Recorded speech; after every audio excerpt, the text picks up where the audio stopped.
Hi, my name is Lauren Juarez. For those of you who don't know me, I was married at 18 years old and divorced at 21 just this past August. I've recently started opening up and sharing a bit on my Instagram and TikTok about my journey this far. And a highly requested video obviously has been why I've gotten divorced, and I haven't felt ready to talk about this until now. I feel ready to share this and to help other people that may be going through it as well. Before we get into it, there's a couple things I need to say. Number one is I do need to just let you guys know of some trigger warnings before talking about this stuff. I just want you guys to feel comfortable and safe watching all of this, and if anything comes up that starts to trigger you, please feel free to skip past. Number two is my intention for making this video is purely to help others that have been in a similar situation and are feeling very alone and feel like there's nobody out there who's talking about this. So I just want to make that super clear that this is not for revenge or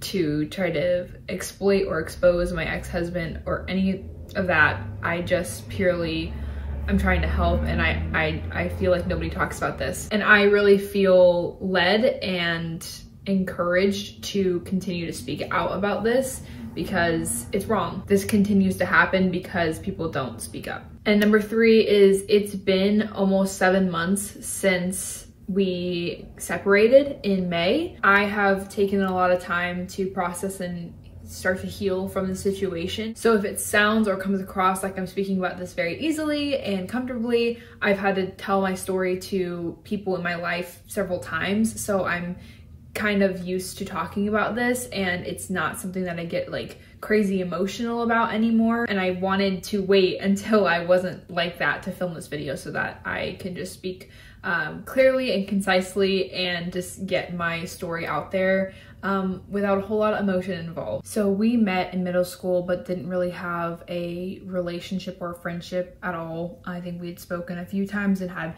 a few classes together, but we went to the same small high school and we ended up dating in October of freshman year. So we were both 15. Everything seemed pretty good, but I guess there was a few red flags that I just didn't notice because I was really young and I didn't really even know what a red flag was, but there started to become like little lies here and there, and I would just brush them off. And then I found out at the end of freshman year that he does struggle with pornography, and that made me feel really bad and very insecure, and I didn't have anybody to talk to about it, so I just like, I don't know, just brushed it off. And then going into sophomore year, things were a little rocky, but they were okay. And then I think it was the middle of sophomore year that he started to pursue and kind of flirt with a girl in one of his classes, and I found out through a friend, and that made me feel even more insecure. And like I said, our school was really small, so everybody kind of knew, and or at least the people in that circle knew, and it was just awkward and I felt really embarrassed. I think that was the same year that he started coming to church with me, and my family raised me Christian and his family didn't. Like, he didn't grow up in a religious household, so he, you know, it was strange for him to like start to go to church, and I was excited for him, and that was kind of like a cool start to our journey. But in junior year is when he really started to want to pursue Christ on his own. In junior year is when we also started to talk about the idea of marriage at a younger age, at like 18, because he was going to be going to college and I didn't want a long distance relationship, and I didn't want to live with someone unless I was married. So that idea kind of got brought up, but I don't really remember it being like a definite like, okay, like yes, we're doing this then in like the timeline and everything. So when he proposed, I was surprised because it just was like, oh, like this is happening, you know? So he proposed in winter break of senior year. So we were both 17. It was I felt really almost like this embarrassment, because I knew that everybody was like, oh my gosh, you guys are so young, like you're still like children, literally. So it felt a little bit like awkward in this weird way, but I mean, I was excited, but it did feel like a little strange. Right after we got engaged, he started to receive some death threats, which were really scary and kind of morbid. I was like, okay, so now people, like, somebody hates us for getting engaged or something. Like, this is really scary. And so we tried to find out who it was. We never did find out who it was. The school got involved, you know, police got involved. It was like kind of a whole thing, and it was just disappointing to not like ever find out who it was. But nonetheless, we turned 18, we graduated, and then we got married in July of 2019. And then we lived at my parents' house for about 6 days before moving to Santa Cruz for him to go to UC Santa Cruz. So he got the full ride to UC Santa Cruz, which was a huge blessing. It felt pretty picture perfect for a while until I started having a lot of anxiety and stomach issues. We were doing a lot of dog sitting and a lot of working. He was working at a grocery store at the time, and our life was like just super busy and very hectic. One day I was sitting on the couch. He just got home from, I think it was work, or it was like a late night school class, and he went to the bathroom to go take a shower, and I just like got up from the couch and went to the bathroom. Like, I just felt like I needed to go in there. And when I opened the door, I like caught him watching pornography, and I believe we were 3 months into our marriage, and he like tried to lie about it and cover it up, and it just like shocked me. I was like, oh my gosh. After that happened, I did call my mom, and I told her like briefly what happened and that he'd been struggling with this for a while, and she was like the only person that knew. And I immediately Googled like support groups to try to find like other women that were young and married and had like found out that their husband is still struggling with a pornography addiction, and there was really no resources out there, like none at all. And I felt very alone and very ashamed and like embarrassed, and it just was like such a horrible feeling, because like, and then I remember that people would tell me like, oh, you guys are still in the honeymoon phase, like, wow, it's only been 3-4 months, whatever. And I was like, yeah, you have no idea though. Like, I'm not happy. Like, we're not in the honeymoon phase. This feels very bad. I feel sad, and that's just not how I ever want to feel in a marriage. By the way, this is just like a snapshot of what happened. This is definitely not like the entire story, because I would be here for like 2 hours or 3 hours or something. So just know that I am leaving out a lot of like small little details, and all the times that I caught him, I'm only just highlighting the major events. He later told me, I think it was a few months later, that he just came right out and told me that he had actually been skipping classes and was struggling with watching like pornography at school instead of going to class, and that he was like failing all of his classes. So he tried to get back on track and ended up dropping out of school, which just was like a huge like just hit, because it's like we moved there to Santa Cruz, one of the most expensive places to live, because of his school, and now he's not even going to school. So it's like, why are we even here, you know? So the biggest like thing here that I just want to like really hit home is like, he was lying about getting the homework done. He was lying about like how much work he really had to do. He was lying about how he was doing the classes, and lying about going to class. And it's just so, it's like, yes, I'm sure he was struggling with things like mentally behind the scenes, and that's really unfortunate. I wish he would have like talked to me about that, or talked to somebody about that.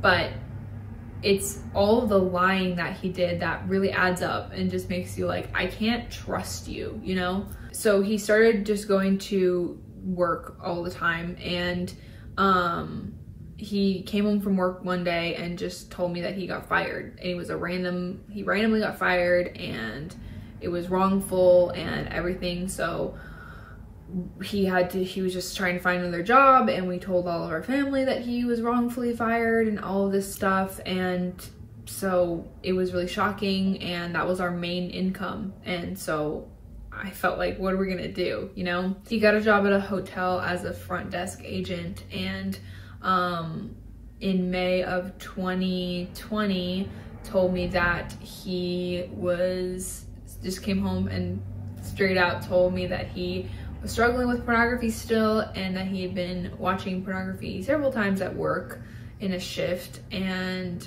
that it's been a really big issue for him. And I was so stressed out at that point and so hurt. So it was just shocking, and he ended up coming out and telling me that he also lied about being fired from his other job. He actually was stealing from a store next door to that one and got caught, and that's why he got fired.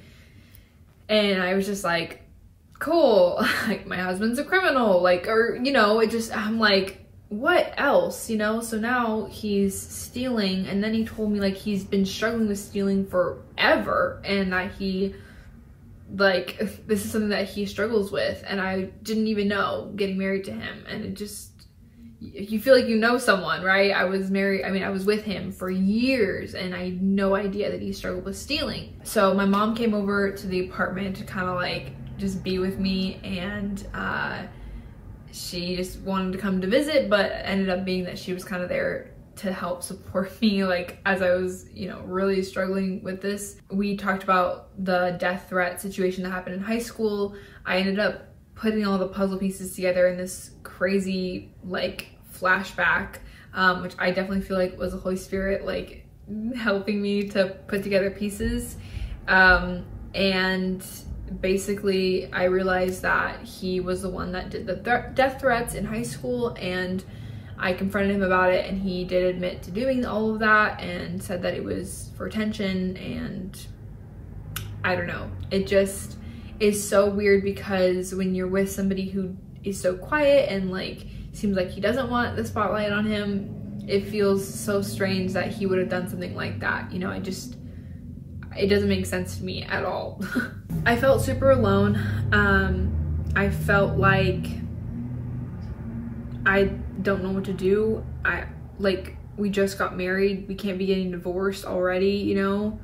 And so I reached out to like a Christian hotline, and this girl like gave me a few resources, and I ended up buying a book called I Don't Want a Divorce, and like we never finished the book. It was supposed to be like a kind of like therapy, but we never ended up finishing it, which is just very telling. I guess I say that because I just like, you try to like do anything, you know, and you're just like, what else do I have to do to make this go away and to fix this? And I ended up getting shingles on my right side of my face, which, if you don't know, shingles are something that only people that are in their like, I don't know, 50s get. Like, you're an older person getting this, and I got it when I was like, I think I was 18 or 19. And it was actually really close to my eye, so they were worried that I would go blind because of the shingles. So I ended up taking some really intense medication, but I thought it was just work stress, but it makes sense that I got that because there was all this other stress that was happening, and you get it because of stress. And so it's just, I say that because your body really has an outward, like, stress has a very outward effect on your health. So he ended up getting a moving job, and that was a really good job for him. And he ended up making a best friend, and they were like support to each other, and it was great. I think it was just a few days into the job that I woke up one night and I had a dream that he was like watching pornography or like looking or talking to other girls or something like that. And I checked his phone and found out that he was, and he had been. And I was crying, and he had to call into work, and it just wasn't a good look because it was like a new job, and he had to say like, oh, I have to take care of my wife because she's sick. And it was just horrible. And I went back to sleep, and then I woke up that same night and I was covered on my thighs in hives, which hives are from stress. You break out in hives when you're in extreme stress. So I broke out in hives, and I had to take care of that at like 3 a.m. and it just like, it's so sad that like my body was like screaming at me, like, you cannot continue to be this stressed out, you know, like this is too much. And was having these outward, like, basically like tantrums, you know. As far as I know, the moving job was good in terms of like he wasn't struggling as much with his addiction. We ended up getting a cat, which kind of felt like a little new like start for us, you know, and like having a family. So we had a rescue cat, and then we decided shortly after to move to Ohio, which is where I am now. We drove 6 days here with the senior cat in our car. For many, many months, he was good. Hadn't had any lying issues or stealing issues as far as I knew, and he didn't have a job for a really long time, but he ended up getting a job as a school photographer. For those of you who don't know and have never had a partner that's suffering with an addiction, everything that they do in their life needs to be kind of planned around the addiction. So like getting a new job, or if you're going to be leaving them alone at the house, or if you're going on a trip, like everything like impacts the addiction. Like you have to plan around it. You know, we had to like strategically plan what kind of job is he going to have that, you know, would hopefully not make the addiction any worse. I can recall that he told me a few times that he got like random gifts sent to him from his family members, and I thought that it was really nice of them because they were pretty pricey gifts. I found out later that the gifts were not from his family, but were actually from him, buying them with our money without talking to me about the purchase, which is just really frustrating because I've never given him a reason to think that I'd be upset at him for like wanting to buy something that he needed or wanted. Like I remember one time it was like snow boots, and I wanted him to have snow boots, you know. I was I remember going to Walmart with him and trying to pick some out for him, and it bothers me that like he was like almost running away from me when I never given him a reason to want to run away from me. When he told me about every time he had told me about the pornography thing, I would cry and I was sad, but I wasn't like, I hate you and you're horrible and I can't believe you did this. I was like, okay, let's figure this out. Let's like talk to somebody about it. Let's, you know, like, I appreciate you telling me. Like I never berated him for it. So it's frustrating that he would just run away from me and not like tell me when I'd always tried to foster an atmosphere of love and patience and kindness, and I was never mad at him for telling me, ever. He was never in trouble for telling me. I just accepted it and was like, let's move forward, and I appreciate you telling me, you know.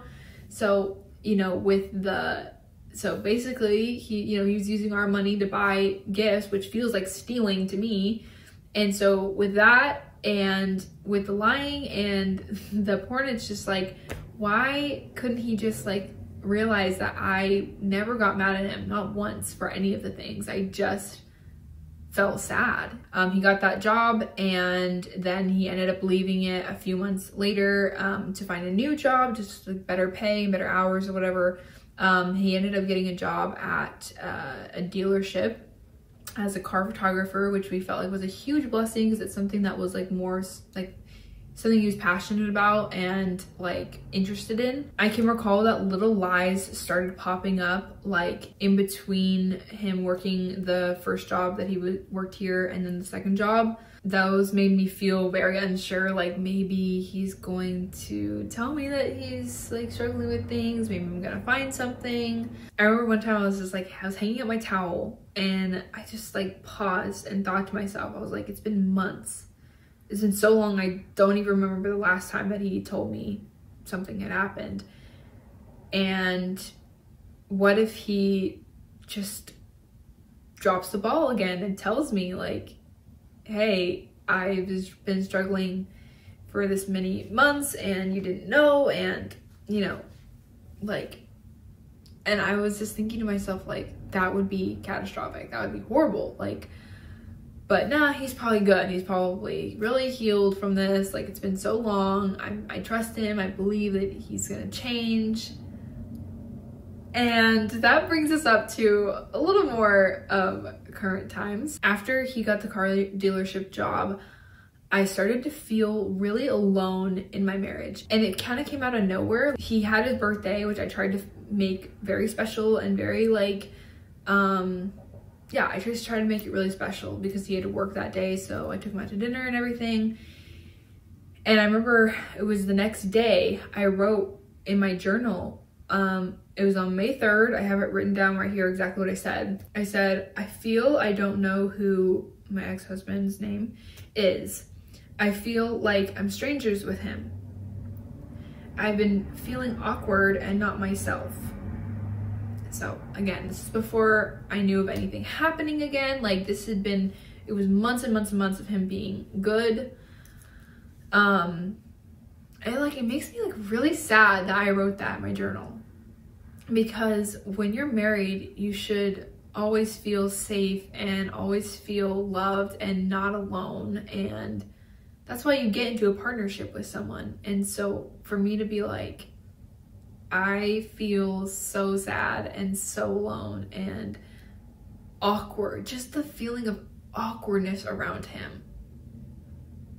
Like, I'll never forget that. And I never want to feel that ever again in any relationship. A few days had passed, and I remember I was working later one night filming content for a brand, and he helped me film that night. And he went into our bedroom and started talking to his mom about some things that she's going through. He came out in the living room and we talked about what they had talked about, and then he had his hands on his head like this, and he said, "Will you love me unconditionally?" And I said, of course I will." And he goes, "Okay, because I've been lying to you." And I was like, what? Like, here we go, you know? It had been months of him being so good, almost like a whole year. And he's like, "I've been lying to you." And I was like, okay, what happened? And he said, "I've been struggling with watching pornography all the way since I got my job at as a school photographer.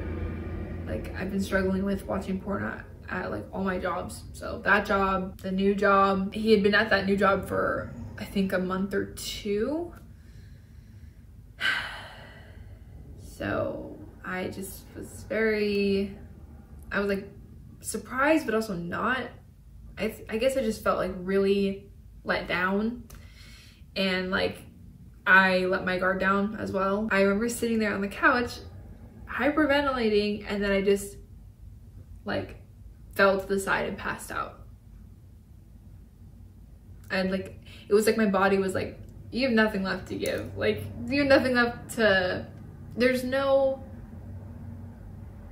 like, we're done. We're checking out, you know? And that just is such a sad picture to me. And he like rushed by my side and he tried to help me like come to. He told me that night as well that he'd been flirting with a coworker. And this is where everything really starts to come down. You know, he said, "Okay, well, I'm not gonna be like doing that anymore. Like, we're not talking, like I will separate myself from her," whatever. And I truly believed him. And then it was a few days later on May 8th. And during that time, like in between that night and then May 8th, I like really like threw myself at him. I began to like, you know, he was telling me like, "I feel unattracted to you and I feel unsatisfied in our marriage." And so I started like throwing myself at him, which I'm sure you understand what that means. And I just like, I hate myself for doing that a little bit, because I'm like, ew, like, you know, why? But I also get it, because I'm like, you feel like you're not doing enough. So you're like, okay, I guess I'll just do more, even though I didn't really want to. So there's a lot of hurt there and a lot of recovering that I still haven't done from that side of it, which I do want to also like talk briefly about that. And then I found out through a Gmail notification that he had logged into Snapchat while he was at work, and I saw the email and I realized that he was like logging in at work. I confronted him about it on the phone and it took him forever to tell me, but that yes, he had been sexting or romantically, sexually texting that girl that he had been flirting with at work. I found out that she is 30 and has 2 children of her own and a boyfriend that she'd been with for a long time. I was shocked and hurt because it was like real cheating, you know? And I don't know how far things went physically with them. I remember him telling me that he took her to lunch to go get lunch. I just said, so basically you went on a date with her. And he goes, no. And I'm like, yes, that's a date. You guys went and you got food together and you volunteered. He said he volunteered to go and get her food because nobody else would get it with her. And I was like, yeah, no. And I say that because I felt gaslit because I was like, oh, well, maybe it wasn't a date then. Like maybe he like was trying to like put it together. Oh, well, maybe like she needed it and like truly nobody else could go get it with her and like she'd never car with her, so, or whatever. I was trying to like make it make sense, but I'm like, no. And it's frustrating to be with somebody who, even after they tell you some of the truth, they don't tell you the full truth. And if you like assume the full truth, they make you feel crazy for thinking that. And that's just so abusive and toxic and not okay. So once I found out that he was like really talking to somebody else, I was here at the house trying to get work done. I called my dad and I told him, Dad, he cheated on me. And he was shocked. And I told my mom and she was stunned. And by this time my parents still lived in California, so they weren't here and I couldn't be with them, but my sister and her husband were here. And I told my sister I had to tell her everything all in one phone call because my marriage was falling apart. And I was like, look, for years this has been going on and I need your help. And they jumped in the car and they came here and they rescued me from my apartment and took me to their apartment, and I stayed there for a long time. I thought I was only gonna be there for 3 days, but I ended up being there for 8 days. It was a really big sacrifice that they made for a lot of different reasons for me. I'm just so grateful for them. We got in the car, we were taking 2 separate cars, and I needed to get gas for my car, so we drove down the street, and I remember being like, I don't even remember how to get gas by myself. And I was like, what am I gonna do? Like, if we really get divorced, how am I gonna do this by myself? I don't know how to do anything.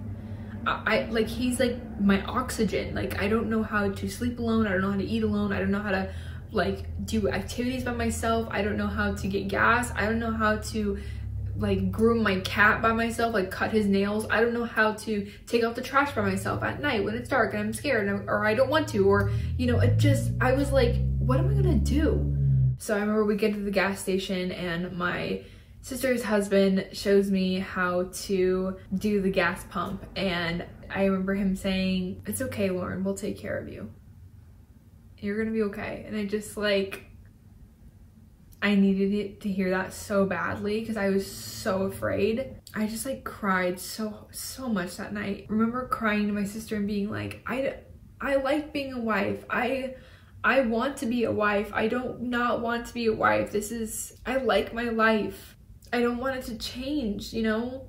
Like, I'll like deal with the bad. I don't want it to change. I, during this time, was like begging him to be with me, begging him to not leave me. I was like, why am I the one begging him to stay? How come he's not like apologizing and begging me to stay? This is so backwards. And so finally I got him, like convinced him to go to therapy with me. And then we scheduled the appointment, and then I think it was the next day I was supposed to come back home, and he called me as I was literally walking out the door, and he said, I just want you to know that I watched pornography again this morning, and I like was messaging, like sexting that girl at work today, like all day today. And I was just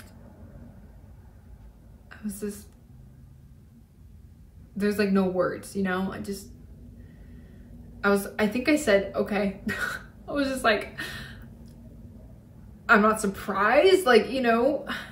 And so my sister and her husband were already upset at me for like going back. And so they were like, nope. So they like just brought my stuff back in. I went outside and I like talked with him on the phone. I was just like sobbing. And I remember I told him, I was like, I got all dressed up today and did a photo shoot because I had to still work. And I look like a princess. I remember I said that. I was like, I look like a princess and I do not deserve to be treated this way. And it wasn't about like looks, but it was about the fact that I felt like when I saw myself looking like nice and dressed up, I was like, this girl like deserves somebody who will treat her well and will never do something like this, you know? And then like having him tell me all this stuff, I was like, yeah, I don't deserve to be treated this way, especially again.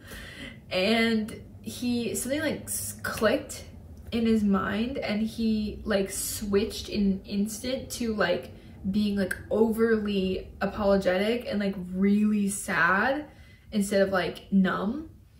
And then he went into this whole like love bombing thing where he was like attaching like love notes to every item in like a care package and like driving it all the way there and like leaving it at the doorstep. And like it was just like such a switch. And then the next day we were on the phone talking and he was yelling at me. And so my mind was just like being like thrown around. I was so anxious. I didn't eat anything, like hardly anything. My sister and her husband were like, you need to eat, girl, like, because I feel like every time I put something in my mouth, I would think about what my life was, you know, turning out to be, and I would just get panicked and sick again. So I just like didn't eat. Stayed there for more days. Then I did come back home and we decided that he would live in a other apartment and I would live here, and that we'd try to make it work and legally be married, but like, you know, kind of separated and just work on things from different places. And we set like ground rules and stuff. One night everything really came crashing down, and like basically the conclusion was that he said, and we weren't sleeping in the same room when we were here, but yeah, so we were on the couch and he just looked at me and he said, I want so badly to be madly in love with you. And I just knew the next words were, but I'm not. And before he said that, I just got up and I went to the bathroom and I just cried into my toilet as hard as I could because I didn't know what else to do. And I called my mom and dad and I just said, it's over. It's over. Like, there's nothing left, and he doesn't love me. I'm not gonna like force him to love me. And he said, I'm not attracted to you. So I'm like, cool. While I was in the bathroom, he was like packing up his stuff, and I could hear him packing, but I didn't know where he was going because he doesn't have any family here. And he ended up living in his car for a week. My sister came over here and she helped me rearrange the furniture and make things, clear out his stuff and try to make the apartment feel nice and new and refreshed. And I don't know why, I just like, nothing, I didn't say anything, but I just got really like sad. I don't know. After his stuff was moved out and he got his new apartment, he came here to pick up the last bit of his stuff, and he dropped off the key. And that night was probably one of the hardest nights I've had. I just sat down with him in the dining room and I said, you know, all of our years together are coming to an end in this moment. Since we're 15 years old, since we were kids, we did everything together. We go into like the living room-ish area and just hugged him, and this is it, you know, say goodbye. I felt so like, I felt like I couldn't, like, I felt like I was like trying to grab onto air, you know, like I just like, my life was like slipping away and there's nothing I can do about it. He just kind of pushes my shoulders back and he says, he's like, you're gonna be okay, okay? I think he just like nodded my head, and he was like, bye Bilbo, which is our other cat that we rescued when we got here. And then he left. He didn't really like seem like he really cared too much about leaving our cat behind, which to me, my cat is like my child, so like it just felt like he kind of like abandoned us. We were just both standing there like, now what? Our other cat had passed away in February, so it was just us. So it's been me and Bilbo ever since. My parents moved to Ohio, just about 50 minutes away from me. And so it's been really nice to have them here and have their support. It's been really, really awesome. We went forward with the paperwork in June, and then everything was finalized in August. Currently, I'm getting my name changed back to Juarez. I'm working on that with all the things. I've gotten my license done and my social security card. I'm working on my passport and my bank stuff. It's just a lot of work to get your name changed back, especially because I just did it not that long ago. We were only married for, I think it was 3 years, maybe almost 3 years. A few points that I really want to kind of like hit on and talk a little bit about is the topic of marital rape. I did not know that that existed. I did not know what it was until all of this. When I was married, I felt coerced into doing things that I was not comfortable with, and things would sort of just happen that I had already, outside of any sort of intimate situation, said I was not comfortable with, and they would still happen, and I did not know how to say no, and I did not know. I felt pressured.